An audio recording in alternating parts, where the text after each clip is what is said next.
1 Samuel chapter 17.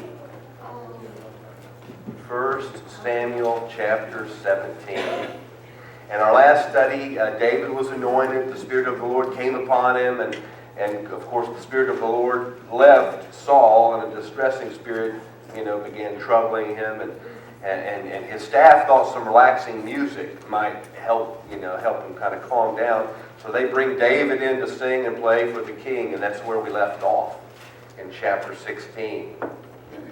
Chapter 17, beginning in verse 1. It says, "Now the Philistines gathered their armies together to battle and were gathered at Socoh, which belongs to Judah. And they encamped between Socoh and Azekah in Ephes Dammim." I've just got to cuss. "And Saul and the men of Israel were gathered together, and they encamped in the valley of Elah," and that's about 15 miles southwest of Jerusalem, I'm told. And they drew up in battle array against the Philistines.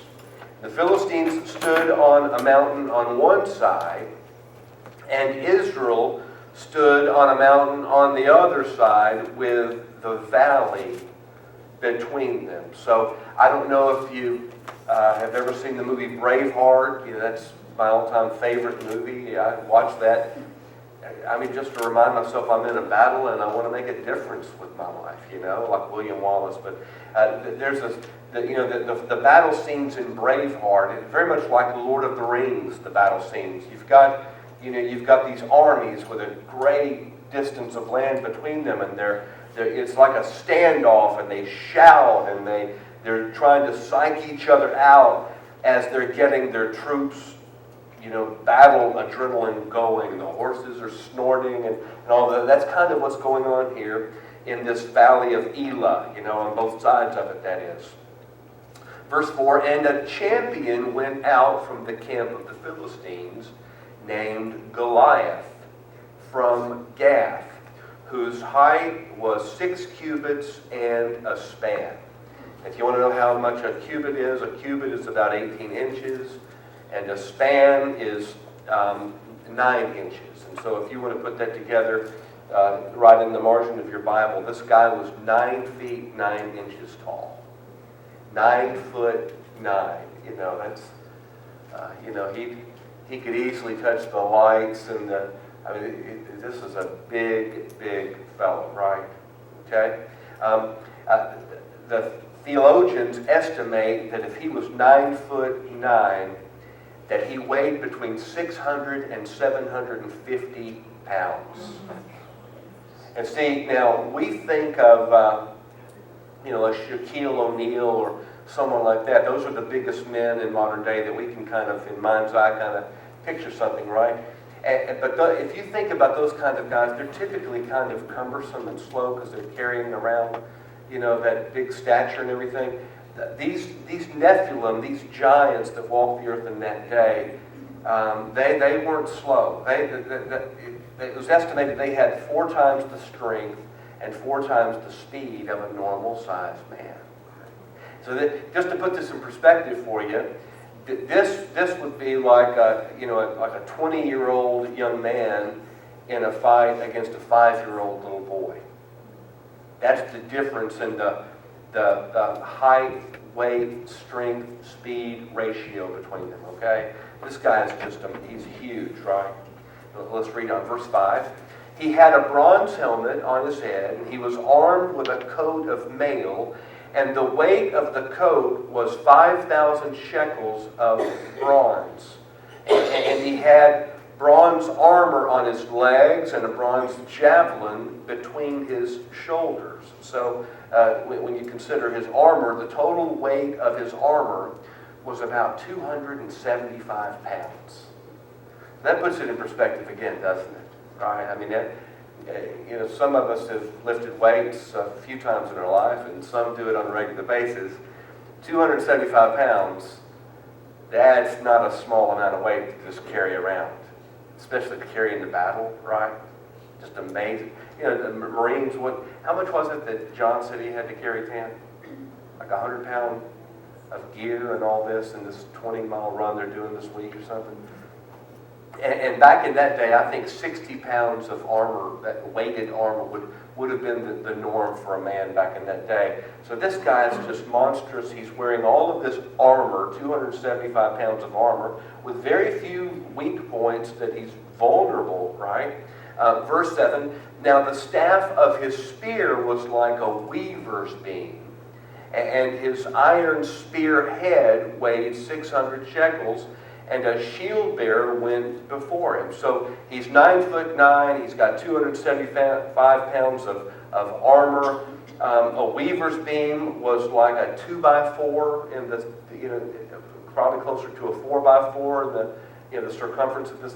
The guys that I researched today said they thought that this spear was about 20 feet long, with the spearhead weighing about 18 pounds. So the total weight of that was 37 pounds. That's the thing he's going to hurl out and swing. If you've ever seen any of these old movies like Troy, the way they would swing those spears around, and the javelins and all of this. So this guy's just lethal. Okay. Verse 8. Then he stood and cried out to the armies of Israel, and said to them, why have you come out to line up for battle? Am I not a Philistine, and you the servants of Saul? Choose a man for yourselves, and let him come down to me. And if he's able to fight with me and kill me, then we will be your servants. But if I prevail against him and kill him, then you shall be our servants and serve us. And the Philistines said, I defy the armies of, what does your Bible say next? Israel. And we think of that as just a name of a people group, right? It means more than that. The Philistines said, I defy the armies of Israel this day.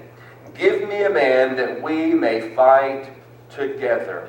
And when Saul and all Israel heard these words of the Philistine, they were dismayed and greatly afraid. Literally in the Hebrew here, they were absolutely terrified. They were psyched out of the battle because of Goliath and just the size of this warrior.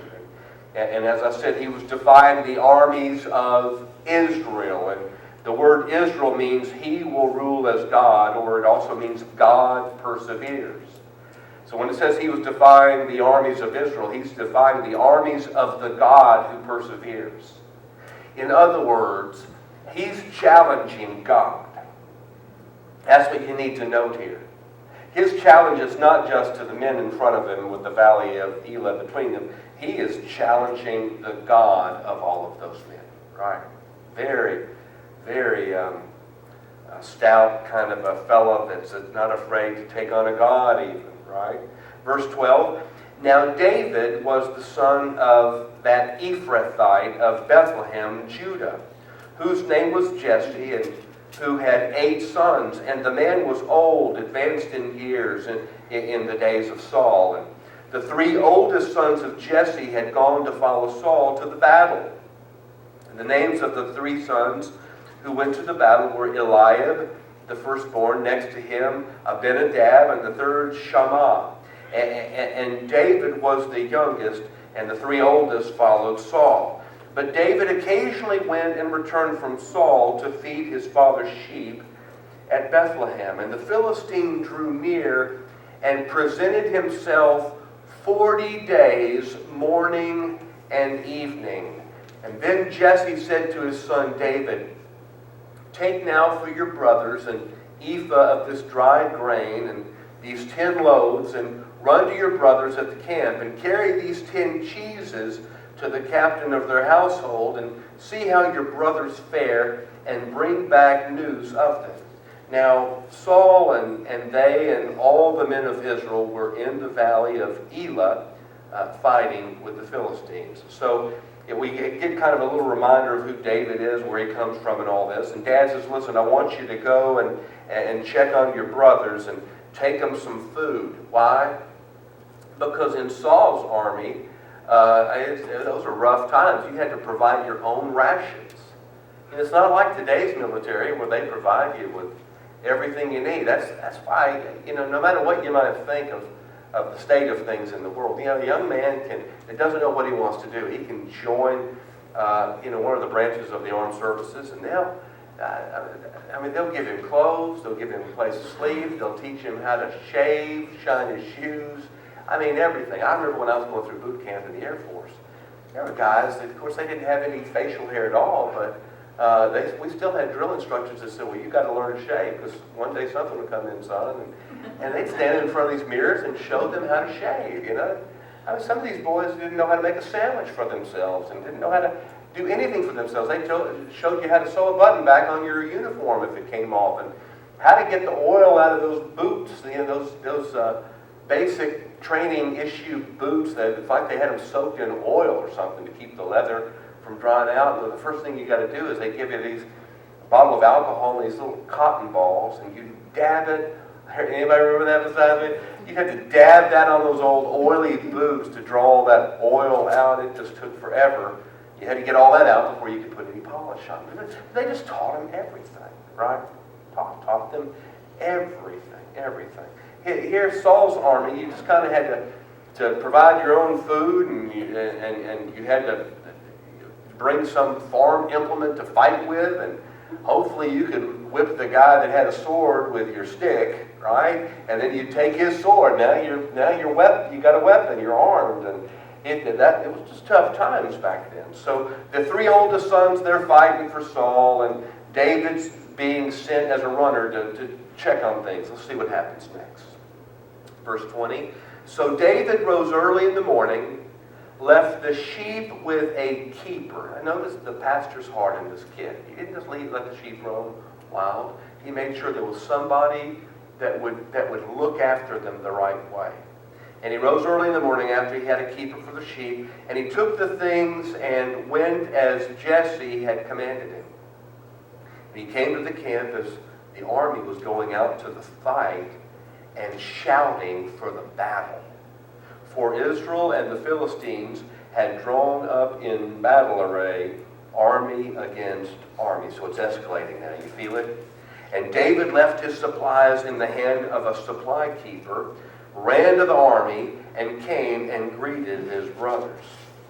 Then as he talked with them, there was the champion, the Philistine of Gath, Goliath by name, coming up from the armies of the Philistines, and he spoke according to the same words, the same taunts that he had been doing for 40 days, morning and night. He's shouting this. And those last three words in verse 23, so David heard. Our Bibles have in italics the word them to help it make sense, but we don't really need that word, do we? David, for the first time, hears this Philistine taunting the armies of his God, taunting, in effect, his God. David hears this.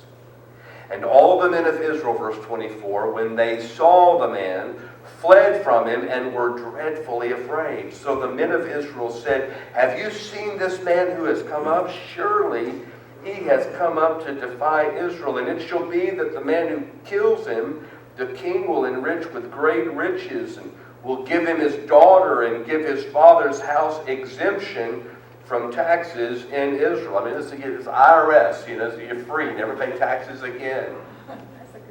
Married into the royal family. You're part of the royal family. You get, we don't know anything about the daughters here, but you marry the king's daughter, you're in the royal family, right?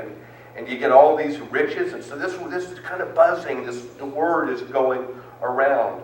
Verse 26, then David spoke to the men who stood by him, saying, what shall be done for the man who kills this Philistine and takes away the reproach from Israel? For who is this blankety-blank Philistine? We don't read it that way, do we? But to a Hebrew a couple thousand years ago, they're like, oh, he's cussing right here. Look at that. For who is this uncircumcised Philistine that he should defy the armies of the living God? And the people answered him in this manner, saying, so shall it be for the man who kills him. So all of this is going around about, hey, you get rich and everything if you'll take this guy on. And David says the equivalent, like a southern thing, like, do what? Right? What's going to happen? Who's going to get what here? How's this going to play out? And of course, everybody gives him the 411, and he cusses in disgust of this man that's insulting his God. And verse 28. Now Eliab, his oldest brother, heard when he spoke to the men, and Eliab's anger was aroused against David. And he said, why did you come down here? And with whom have you left those few sheep in the wilderness? I know your pride and the insolence of your heart, for you have come down to see the battle. So big brother just gets angry because David's disgust exposed his cowardice. Right? Oh, you're talking a lot of big talk. He's taking a little cheap shot at David, isn't he, when he says, who'd you leave those few sheep with, right? It's like, you don't have to, you're not in charge of it. Who are you, right? And you're asking, why isn't somebody taking this guy on? You're not going to do anything either, little brother. You're just trying to goad someone else into fighting that monster so you can see the show before you go back to dad. That's, if you read between the lines, that's kind of what the big brother is implying. Verse 29, and David said, what have I done now? Is there not a cause? And that's a recurring phrase, that first statement, what have I done now? You'll see that all through David's life. Everything, something happens. What have I done now? Why is this happening to me? Yeah, you ever say anything like that?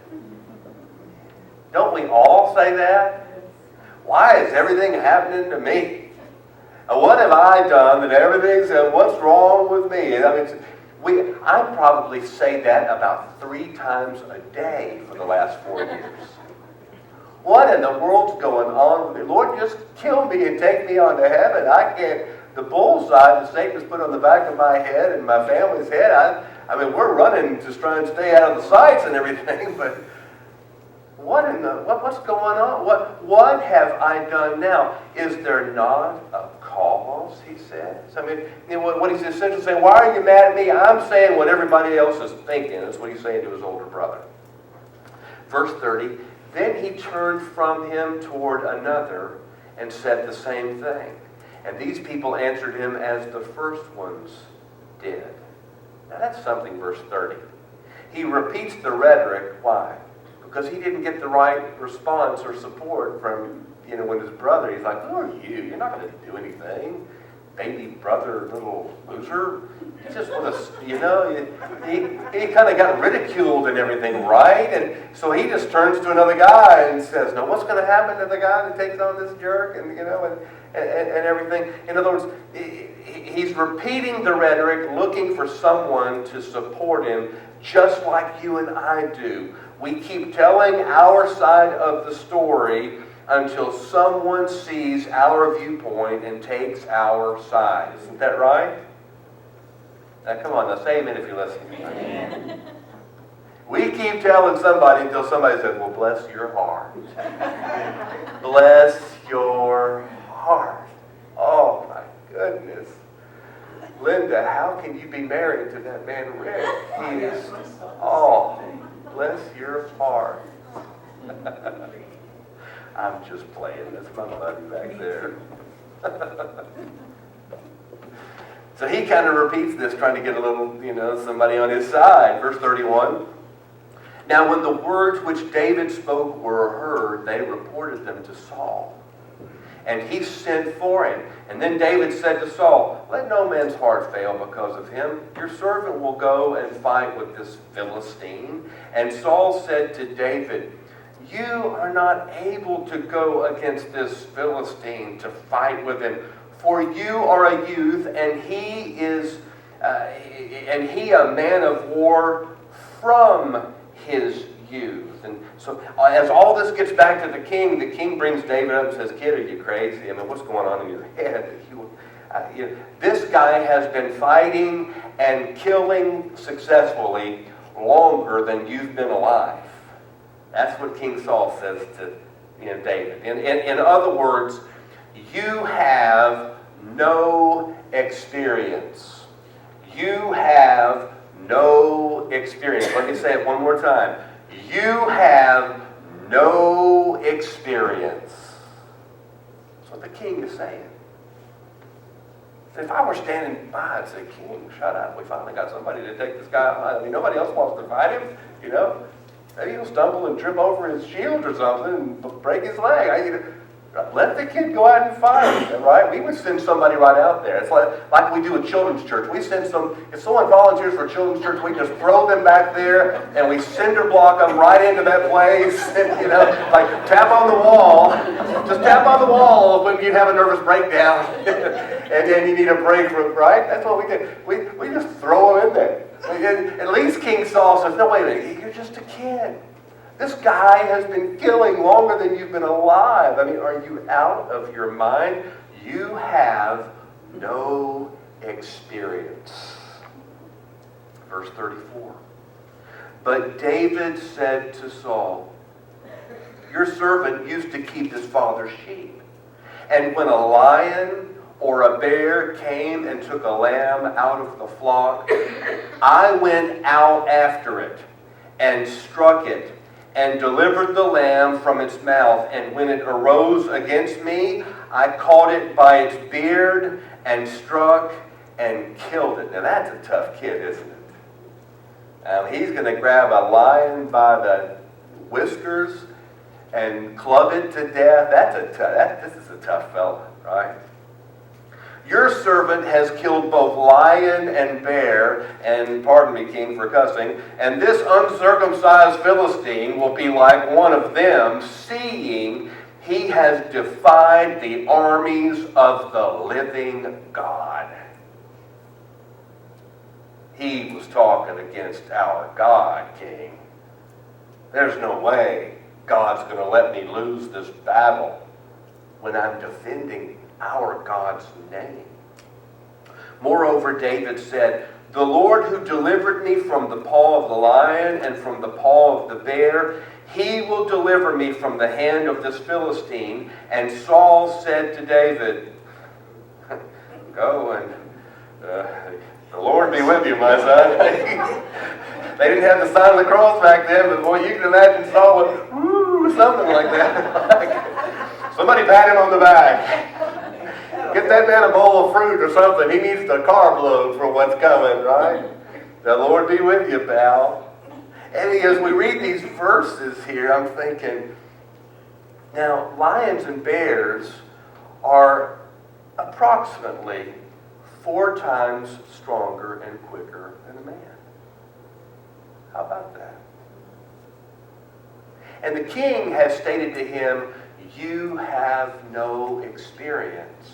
And what David responds with, in all respect, king, your servant has got plenty of experience, and every time God delivered me. See, he knows who's really fighting the battles, doesn't he? And he says, I've got all kinds of experience with this kind of a situation. See, he'd been training all along. It's like the Karate Kid, isn't it? Show me paint the fence, Show me wax on, wax off, right? It's the same kind of a thing, He said, I've got plenty of experience. I mean, I've been fighting monsters, to spare and look out for the sheep. It's all I've been doing. Saul says, you're crazy, but better you than me. So go on out there. The Lord bless you, he says. Verse 38. So Saul clothed David with his armor, and he put a bronze helmet on his head, and he also clothed him with a coat of mail.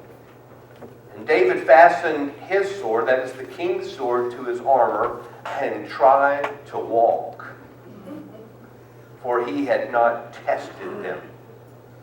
And David said to Saul, I can't walk with these, for I've not tested them. So David took them off. That's amazing. I'd rather go into battle with no armor at all. than to try and wear the king's armor. And why was the king putting his armor on this kid? Because the king is the only one that had armor. I mean, nobody else in Israel had any armor at all, right? They're fighting with pitchforks and ox goads and, plow kind of increments and things like that. Implements, excuse me. And so the king's armor, that's the only thing that was available. But David couldn't even walk in all that cumbersome kind of a gear. And he says, I got to take this off. And there's an application in here for us, guys. There is nothing more frustrating than trying to wear someone else's armor. There's nothing more frustrating than that.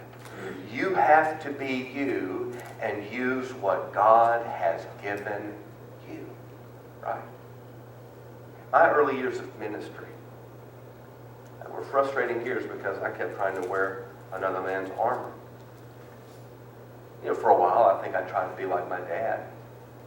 He's the most respected pastor in my life. And then after him, it was John MacArthur and Charles Stanley and guys like that. And then after them, it was Bill Hybels and Rick Warren when I was in the Seeker movement for a little while and all this. And then when I came into Calvary Chapel, it's like I aspired to be like Chuck Smith. Lord, help me to be like Pastor Chuck. And, with a hint of Greg Laurie thrown in there. And maybe just a touch of Damian Kyle and a little Joe Foch. And just got to, right? And it's trying to borrow all these guys' armor. Right? And then I'll take his leggings and I'll take his breastplate.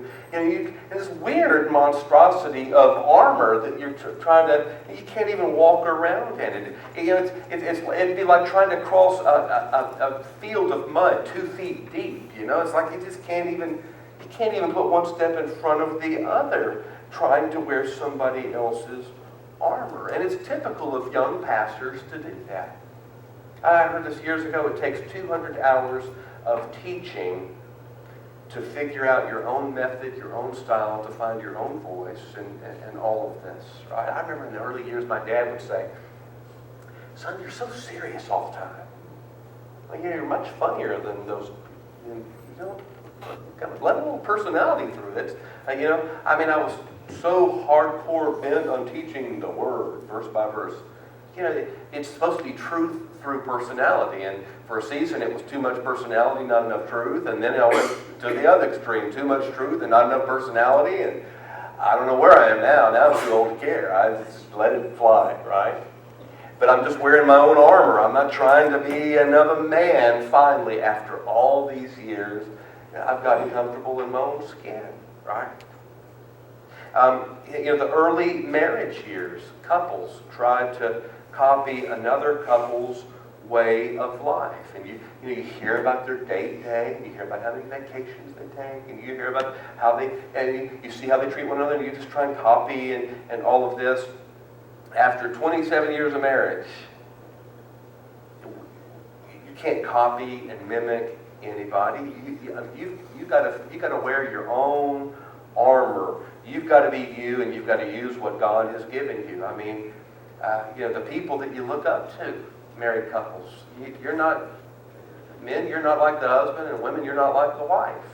You just got to be you, right? You can't wear somebody else's armor. You can't copy and mimic others at work or in ministry or in marriage or even in parenting. Sometimes I remember when the kids were really little, all of these things about first-time obedience and all these neat little books and things that come through, and it's like, well, yeah, they kind of worked on this one, and well, they kind of worked on the next one, and then, well, we had to throw everything out with a third one, and we're just trying to get through this alive, and that's, parenting, you kind of tailor things per child a little bit, right? And what works for you wouldn't work for me, right? God designed you and your spouse for your kids and your kids for you. And we always think, oh, if I had that kid in my house, I could straighten them out. No, you couldn't. You couldn't. My parents took in all of these kids during the foster home adventure, 25 plus kids that lived under our roof. And you know what? They had the temperament, the personality of parents that they didn't have my mother and father's temperament, personality, and all that. right? They come to you with factory settings, kids do, and everything. So, but people try and put on other, they try and wear everybody else's armor. And in every area of life, we've got to be ourselves, and we've just got to use what God has given us. And that's what David does here. Let's read on. Verse 40. Then he took his staff in his hand, and he chose for himself 5 smooth stones from the brook, and put them in a shepherd's bag, in a pouch which he had, and his sling was in his hand, and he drew near to the Philistines. So, why did he pick 5 smooth stones? Do you think he thought he might miss? I don't think so at all. When we get into 2 Samuel chapter 21, we will discover that Goliath had 4 more brothers. And so David said, I got a stone for your forehead, I got one for you, you. That's 1, 2, 3, 4. That's 5, okay. 5 stones, 5 giants. I'm ready. Let's go take them on. Wow. 5 smooth stones. Verse 41. So the Philistine came and began drawing near to David. And the man who bore the shield went before him. I just think about the kind of shield it's so big that a guy had to just carry the shield, probably looked like one of our doors, carry this huge metal door type of thing out in front of this 9-foot 9-inch giant with 275 pounds of armor and a 37-pound javelin spear. I mean, what a sight that must have been. And when the Philistine looked about and saw David, he disdained him, for he was only a youth, ruddy and good-looking. So the Philistine said to David, am I a dog that you come to me with sticks? I mean, you've got to be kidding me. You're bringing a toddler out to fight with me? What, is he going to hit me with his little Wonka truck or something like Tonka truck? This is ridiculous. I mean, out of all of Israel, the guy that you're going to bring out to fight me, a seasoned warrior, right? I'm a Green Beret. I'm a Navy SEAL. I'm a Ranger. I am the elite of the elite of the elite. And you're bringing a kid out here, and he doesn't have armor, doesn't have a shield, doesn't have a sword. I mean, what is that little leather sling thing, right? It's like a little leather strand with a leather pouch and another leather strand, and he'd hold the 2 of them together and whip that over his head, then let go of one of them with one finger, and the rock would go sailing. Goliath is looking at this and saying, you got to be kidding me. What an insult. This is who you bring. You're bringing Miss Annie out to fight me? I can take her, and I can take you. You could try. Am I a dog that you would come to me with sticks? And the Philistine cursed David by his gods, the god of Dagon and the god of, all these gods. He's rattling off their names. And the Philistine said to David, come to me, bring it on, little boy, right? And I'll give your flesh to the birds of the air and the beasts of the field. As he's saying all this, can't you just feel the army of Israel just stepping back further and further? Yeah, it's like, we need to volunteer. Somebody step forward. And everyone steps back but David, right? He's like, oh, I guess I'm the guy here, right? Everyone is kind of drawing back as Goliath is ranting and railing against the God of Israel and against this kid that they've sent out to fight him, right? Verse 45. Then David said to the Philistine, you come to me with a sword, with a spear, and with a javelin. But I come to you in the name of the Lord of hosts, the God of the armies of Israel, whom you have defied. This day the Lord will deliver you into my hand, and I will strike you and take your head from you. And at this point, Goliath's like, kid, you don't even have a sword. I mean, you don't even know how to try and intimidate somebody. You're saying you're going to take my head, and I mean, all I see is a little leather sling you got in your arm. It's crazy, right? And this day I will give the carcasses of the camp of the Philistines to the birds of the air and the wild beasts of the earth, that all the earth may know that there is a God in Israel. And then all this assembly shall know that the Lord does not save with sword and spear, for the battle is the Lord's, and he will give you into our hands. And as David says all this, all the armies of Israel, you can just see them just like, sticking their chest out and stepping up a little bit like this kid's got a little chutzpah, right? This kid's not afraid. Look at him stepping up and talking trash back to this monster and everything. Now, listen, guys. This story's application isn't about dealing with the giants in your life. You've probably heard that before. That just ain't so. That's not what this is about. Dealing with the giants in your life.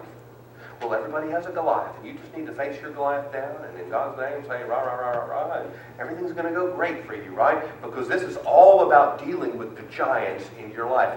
This is the kind of teaching that goes on all the time in evangelical churches today. This is not about dealing with the giants in your life. If that was the heart of the story, that would put you and me at the center of it, and that's a very superficial application. It's not what this is about. This is about God's glory.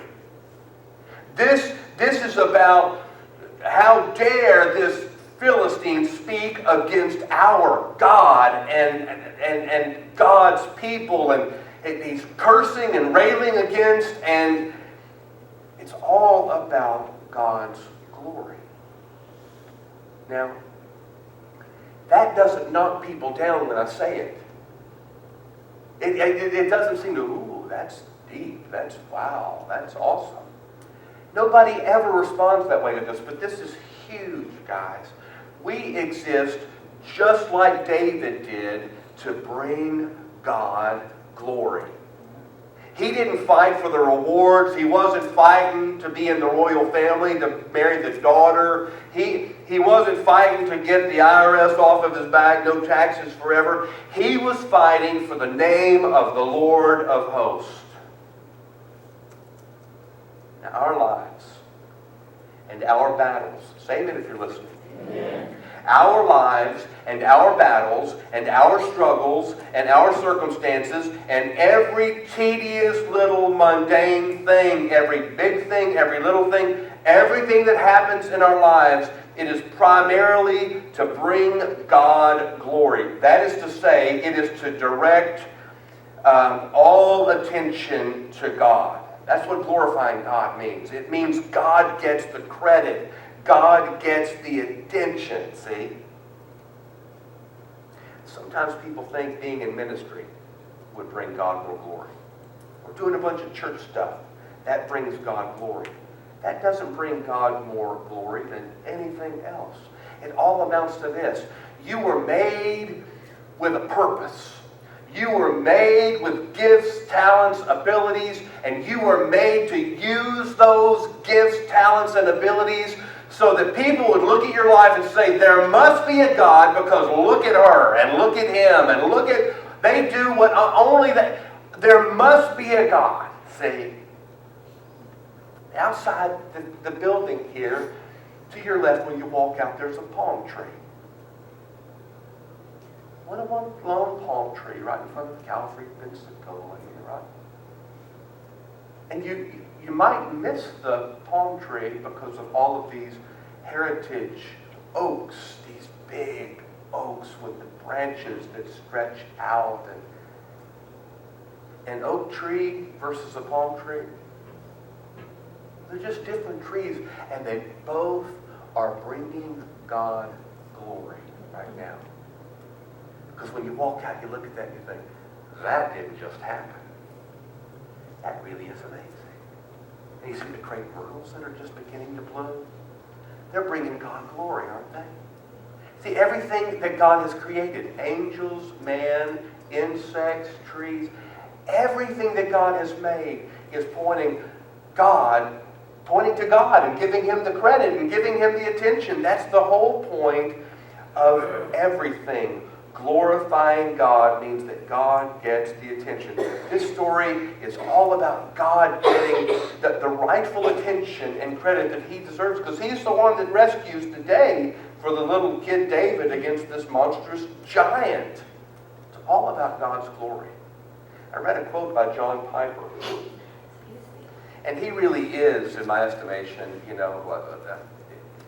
these days, I don't know if expert's the right word, but this is definitely in his toolbox. This is his thing. Every book he writes, he's talking about, God's glory, that we exist for God's glory. And this is a quote in one of his books that I came across today. He said, "We are only content to be God-centered so long as God is man-centered." And He is not. He is God-centered. God said that you shall have no other gods before me. That's idolatry, right? Is God an idolater? Does He have anything before Himself? No. Everything is for God's glory. Everything is to direct the attention to God. The chief end of God is to glorify Himself, and the chief end of man is to glorify God. In everything, through everything, no matter what happens in our lives. And guys, listen, this is how huge this thing is.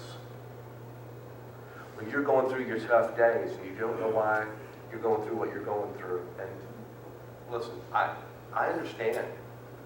I'm in the trenches just like the rest of you. And you say, "Oh God, why am I going through all of this? And when is this going to stop? And when are things going to get... What's going on here?" Based upon my understanding of Scripture, let me tell you what's going on. Everything you're going through, it's all about God's glory. All of it. I mean, Patty and I have had discussions about some of the bizarre things that have happened in the 4 years we've been here. They're kind of like, I don't want to compare us to Job. Forgive me for making that comparison. But I do believe that all of us have a Job type of testing, right? And what was all of that about? Now, Job never even got an explanation as to why he was going through what he was going through, was he? But there was a day when the sons of God, that means all the created angelic beings, had to come and give an inventory before God of all that they've been doing. And with them came Satan, the devil, the accuser, right? He had to come and give an account of what he was doing too. And God said, "Hey, have you considered my servant Job?" And that Hebrew word for considered, it means have you strategized looking for his weaknesses. It's like God was kind of trying to get Satan to go after Job when you read it that way. And Satan says, "Well, who can, you've blessed him. He's worshiping you because you've blessed him. But if you take away all the blessings, he'll curse you to your face." In other words, God, you're not really worth getting the glory and the praise and the honor and all the worship and all that. You have to buy it from your creation. They only praise you when you bless them. Take away all the blessings. Take away all that He has, He'll curse you to your face. In other words, you're not really worth worshiping. And what does God do? Unbeknownst to poor Job on earth, God in heaven says, "All right, Satan, you can have at it. You can take away everything that guy's got. But you can't harm his life." And in a day, he loses everything, but he and his wife. And his poor wife looks at him and says, "You need to just curse God, so God will kill you and put you out of your misery, because you're just done." Right?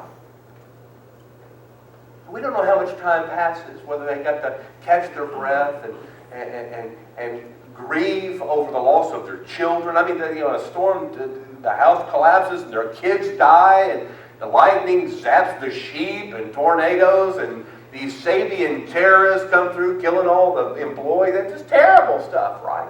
And we don't know how much time passed before another accounting in heaven took place. God said, everybody come tell me what you've been doing. And Satan had to come and say, well, I've been roaming back and forth on the earth. And God says, you've been watching Job? And Satan says, well, take his health. See, he knows our weaknesses, right? He knows when we're having a bad day, when we don't feel well, that we chew everybody that we live with out, we treat everybody terrible, when we're under duress, when we're under all this pressure and everything. And so Satan says, I know their nature, these petty, fallible human things you've made in your image. If you take his health, he'll curse you to your face. Again, you're not really worth worshiping. You just got to give them health, wealth, and prosperity, and they love you. If you take all that away, they curse you to your face.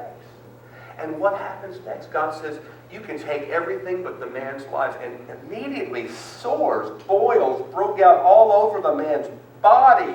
I mean, he's in such agony, he is scraping himself with a piece of broken pottery to try and get some relief. And his friends show up to try and comfort the guy, and they don't even recognize him when they see him. He's just covered in sores, and he's lost all kinds of weight, and he doesn't even look like himself. And they sat in his presence for days before they could even open their mouth. Now, why did all of that happen? For God's glory. And you and I think that we're exempt from what Job went through. Why do you think God gave us the story?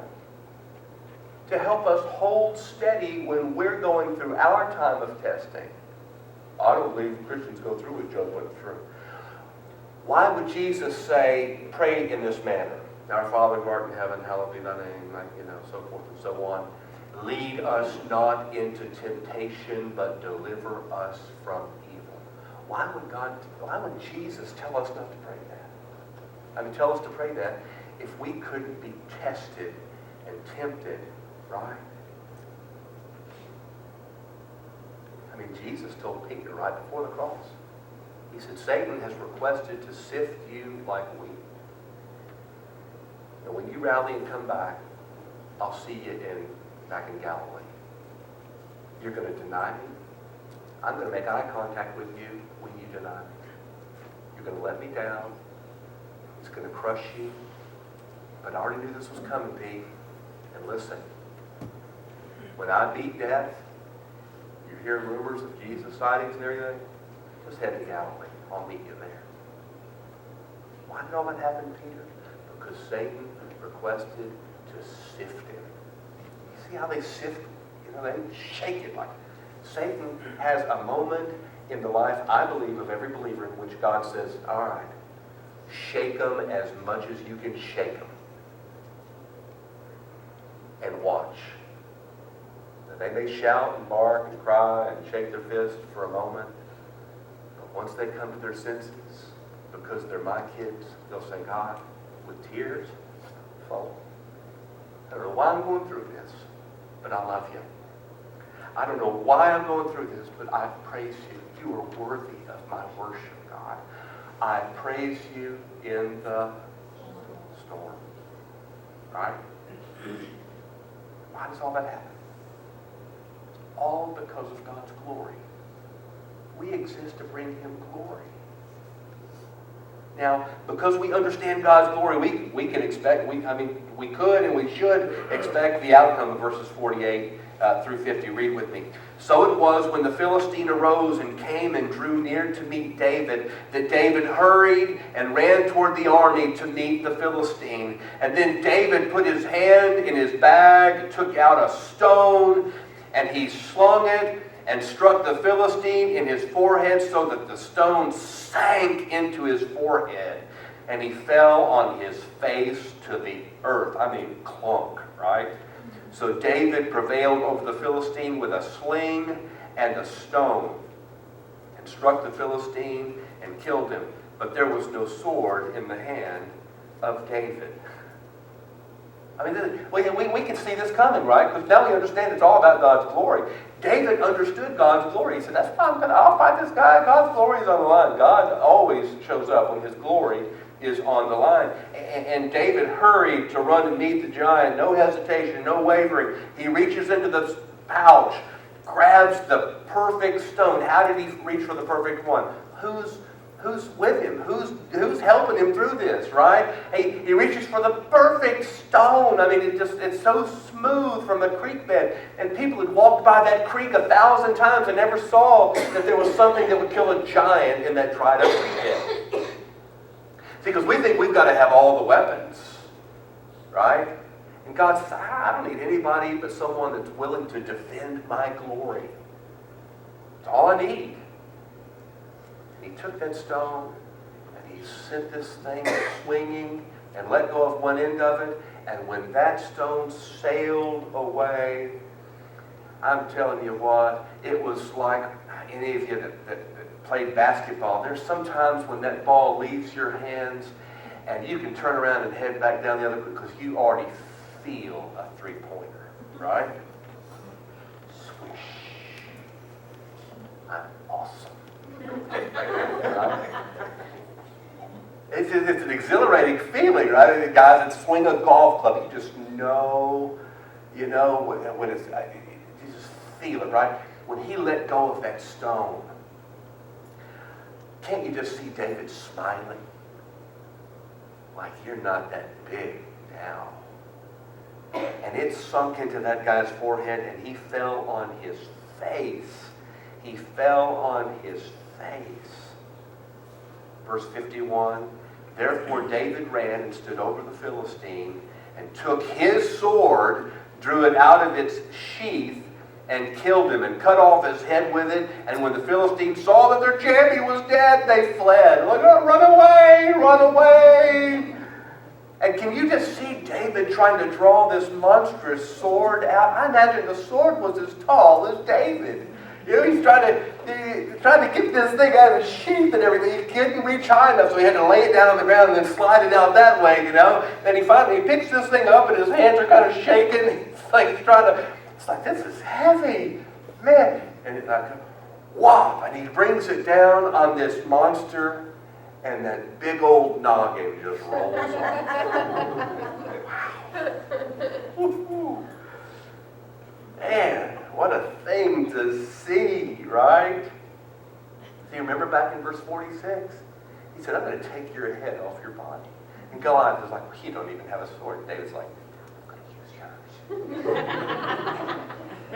I'm going to use your sword to take your head off, right? It's amazing. I love the faith in this guy. He runs in without a sword, knowing he's going to take the guy's head off. Verse 52, I got to wrap it up.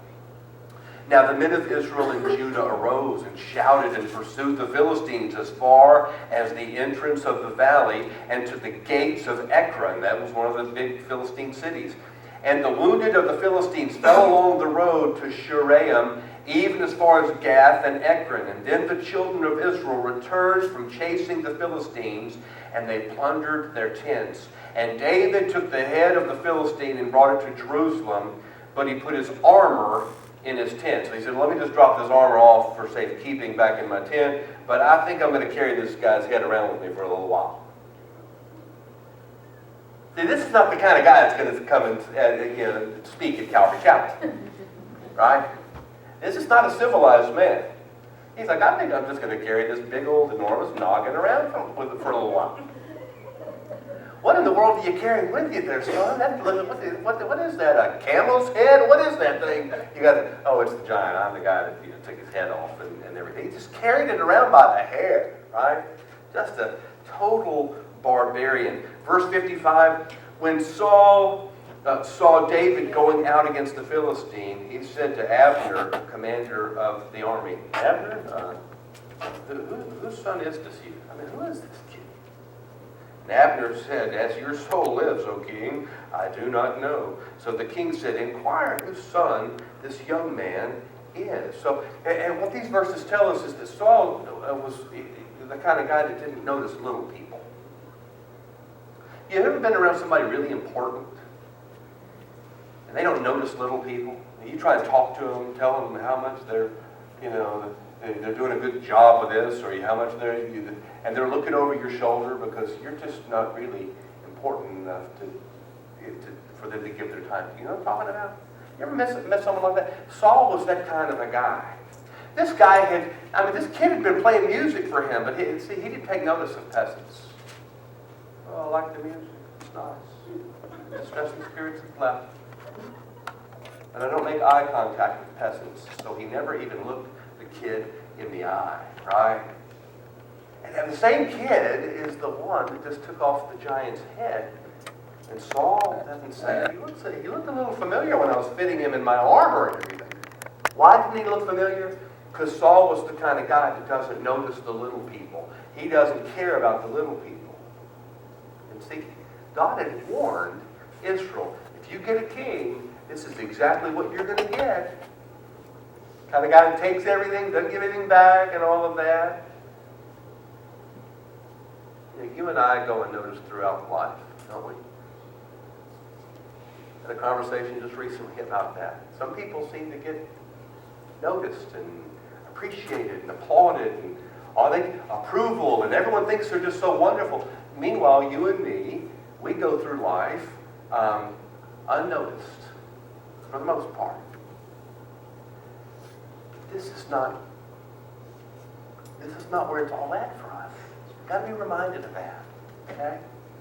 This is like an airport terminal. Do you want to be the big shot at the airport terminal or the big shot at Hawaii where the flight takes you to, right? You know? You understand what I'm saying here? You know, right before we came here, about this time 4 years ago, we were on a Make-A-Wish, all expense paid vacation to Orlando. A limousine picked us up at our house, drove us to the airport, put us in first-class seating on a plane. We flew to Orlando, where we were picked up, taken to this amazing resort where they had an ice cream parlor that never closed, and you don't have to pay anything. It's like heaven. Tammy did not want to leave there. I'm telling you, ice cream heaven. It was just the most wonderful place. And then they gave us passes to every park. I mean, Disney, Universal, SeaWorld, all the water parks. Even the gator farms that most people, the Griswolds, we had to go to the. And listen, every place we went, they gave us a badge or a thing, and we went to the front of the line. We didn't wait in any line. And listen, in about 30 minutes, we rode every ride in a park. That's how long it takes if you walk through there, like one of the people. Now listen, we don't get that kind of treatment that often, do we? I mean, every now and then God says, let me just remind you, you're my kid, and I'm still looking out for you, and I'm doing really cool stuff in your life, right? But this is not the place where we always go to the front of the line yet. This is not the place. But it's eternity, and it's infinite, right? And it's in a new immortal body that has designed to experience pleasure in a way that you and I can't even fathom right now. I mean, our taste buds are not even suited for the food of heaven. He's going to say, I'm going to give you new supernatural taste buds. So what you eat, and no calories. You don't have to worry about gaining weight. Your body, it's just, you always look good. You never have a bad hair day. You never walk past the mirror and go, what's happening? You just, fantastic, right? God says, now I know you'd like to have that here, this little vapor of a life, but I'm holding out my best for eternity for my kids. And I share that to say, listen, sometimes it stings a little bit. We feel like peasants that no one's noticing, right? But it's just for a vapor of time. Well, let me wrap it up. Verse 57. Then as David returned from the slaughter of the Philistine, Abner took him and brought him before Saul. What does it say next? With the head of the Philistine in his hand. I'm going in to see the king. Can you imagine how this thing must have smelled by now? How many times has he dropped and probably kicked it like a kickball for the kids? Like, let me show you what I did to this guy. He kicked it across, and they played kickball on the way to the palace. It's all muddied up and swollen and mangled and gross like some horror movie bad sci-fi, right? And he's got this thing by the matted up, bloody, muddy hair, and he brings it into the king and says, you wanted to see me, king? Right? And he's holding on to this thing. And Saul said to him, whose son are you, young man? So David answered, I am the son of your servant Jesse, the Bethlehemite. In other words, you know the guy that sings you lullabies when you're a little upset? I'm the guy. I'm good with a guitar, and I'm also good with a sword. Goliath's sword here. Here's the head. I've got it right here. Right? David, what a young barbarian he is, and how the church needs some young barbarians in these last days. I'm serious, guys. This is my big wrap-up, but I hope you'll track with me for the last minute here. The world is spiraling out of control, right? Greece, the economy has collapsed. Japan is collapsing. China has collapsed. The economists say America is next. The whole world's just kind of falling apart. And I'm not telling you all this to scare you. Why? Because our God, the battle belongs to Him. We're on the winning team. But in these final moments of history, these final moments that God has given us, the church, if it ever needed it, it needs it now. The church needs some young barbarians, like David, walk in with the head of a giant in their hand. Right? This last Saturday, you know, the fundamentalists were out in numbers once again. I don't know what their calendar is for, you know, doing that thing at the corner. But this last Saturday, I forget where we were going, but every intersection we came to, you know, there's the guys in the white shirts with the black dress bands and the black tie, and the women in the, you know, Little House on the Prairie dresses, or whatever you call them. And everyone's got their Bibles, and they've got their, you know, Times Roman font, the wicked shall be turned into hell, right? King James English and all this. And you know, up until now, I've been kind of like, man, guys, I appreciate your zeal, but your message is not, it's not a balanced gospel message and everything. But this last Saturday, it just struck me, the world seems to just be getting so bad that, well, I'd rather be counted among those characters than the masses. And so I had a Bible in the car, and you know, Tammy and Lucy, they were in front in another car, and me and Bella, and so I rolled down the windows and I held a Bible out. Yo! Yeah! And I was driving fast enough they couldn't see that it wasn't a King James. It was a New Living Translation. But we were moving so fast because I was trying to keep up with Tammy. And, you know, so they couldn't tell I'm like, New Living Translation, I'm with you guys. And, you know, and they're like, yeah, man, you go. We're all on the same team and everything, right? I thought it's getting kind of gritty out there. Man. Maybe that's not a bad method. I mean, I think the method is timely, but the message needs more grace. My challenge to you, and I'll stand at any corner with any of you that'll do it. Make some grace gospel signs. Stand out there with your cool little duct-taped Calvary Chapel Bibles, and, right? Because we don't, you know, it doesn't have to be King James, black leather robe, and, you know, your three-tone, you know, New Living Translation. Get your little Bibles and make you some signs and pick a Saturday. And instead of black pants and Little House on the Prairie dresses and all that, flip-flops, t-shirts, and shorts. There is a God who loves you. There is a God who loves you infinitely. And as the world is spiraling out of control, He wants to transform your life. I don't know who's going to take me up on that. But I'll tell you what, if you do it, I'll go out there with you. I will. It's because I think we're living in a day where Christians need to get a little bit more vocal than they ever have before. And instead of picking fights in all of these little social, cultural issues of the day, Jesus is what people need, isn't it? Why we're arguing over, the things that everyone's arguing about. I don't even want to mention it, right? It's not that I don't have an opinion like all of you do over this stuff and everything, but lost people need Jesus. That's what they need. They need Jesus. And they need to know that there's a place where no matter what you look like, no matter what your background is, no matter what you've done, if you think you are the world's worst sinner, you will fit right in at Calvary Chapel. Because our God is the God of the 100th chance, not the second chance. 100 chances. 1,000 chances. However many chances you need to figure out there's a God who loves you infinitely. He sent His Son to save you forever. Right? So we need a few young barbarians like David. But whatever you do for a living, do it for God's glory. Right? You're not working for the human boss. You're working for God. But whatever you do, wherever you go, you are a representative of the living God. And your life, like that oak tree outside and the palm tree beside it, is supposed to make people go, there must be a God make somebody like that.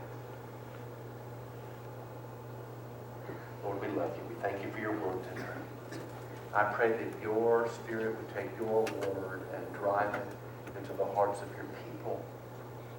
Lord, help us to be salt and light in these bland, tasteless, egg white, dark days in which we're living. Lord, help us to be salt and light. Lord, remind us that we only have one life to live. And it'll soon be past, and only what's done for Jesus will last. I pray that you bless your people as they live lives that bring you great glory. In Jesus' name we pray. Amen. Amen.